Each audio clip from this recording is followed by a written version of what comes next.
tragedy started with a song. Shortly after 11, the rock group Jack Russell's Great White took to the club's stage with screeching guitars in the dark. On cue, the band's tour manager, Daniel Beakley, set off 4 gerbs, giant sparklers set on the floor behind the lead singer, 2 blasting bolts of sparks to the sides, and 2 in the middle directed up towards the club's low, dark, glittered ceiling.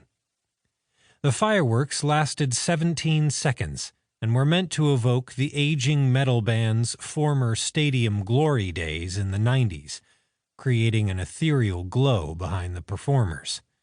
The audience went wild. The sparks ignited a small fire on the wall to the left of the stage.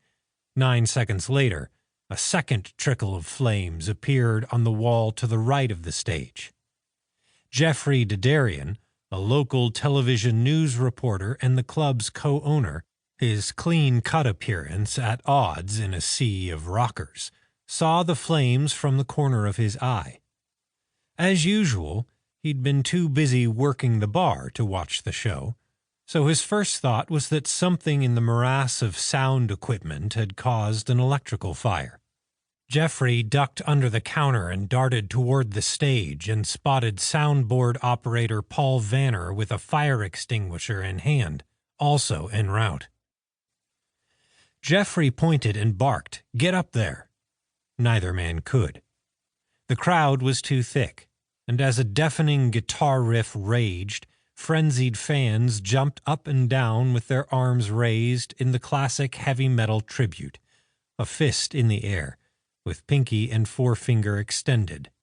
Rock on.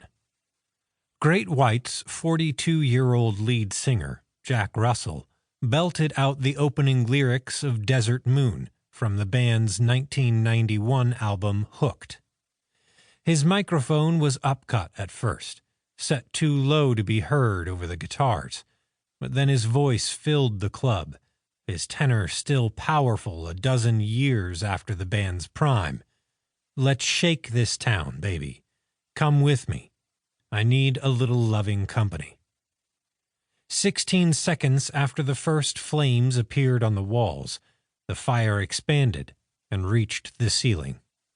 The crowd in front of the stage kept raving, many believing the growing pyre was theatrics, a planned part of the show.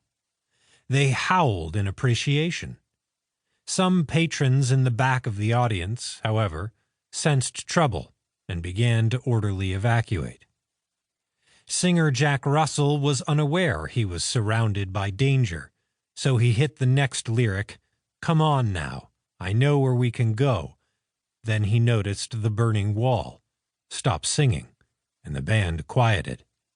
"Wow, that's not good," Russell said, deadpan, and picked up bottled water to toss at the wall to no effect. He'd halted just short of the verse, "I've got a fire like a heavenly light." 30 seconds had passed since the first flames appeared. 2 seconds later, like a lit match dropped into a pool of gasoline, the fire surged across the walls and ceiling. As band members escaped through the stage door exit, 41 seconds after the fire started, the nightclub's alarm blared, emitting an intense, piercing wail. Emergency strobe lights pulsated around the club. The sirens signaled that the blaze was not part of the performance, and there was a sudden shift in the room. Panic. Patrons turned from the stage and raced toward the club's main entrance, the door they had arrived through. Few headed for any of the 3 other exits. In the melee, the casual camaraderie of fellow concert-goers was replaced by a fight for survival. "Get out of my way!" a man shouted, shoving others aside. 60 seconds after the first trickle of flame, the stage was fully engulfed and then disappeared from sight, replaced by choking pitch-black smoke that plunged the club into darkness. A survivor later described the smoke as a thick, menacing blanket dropped over every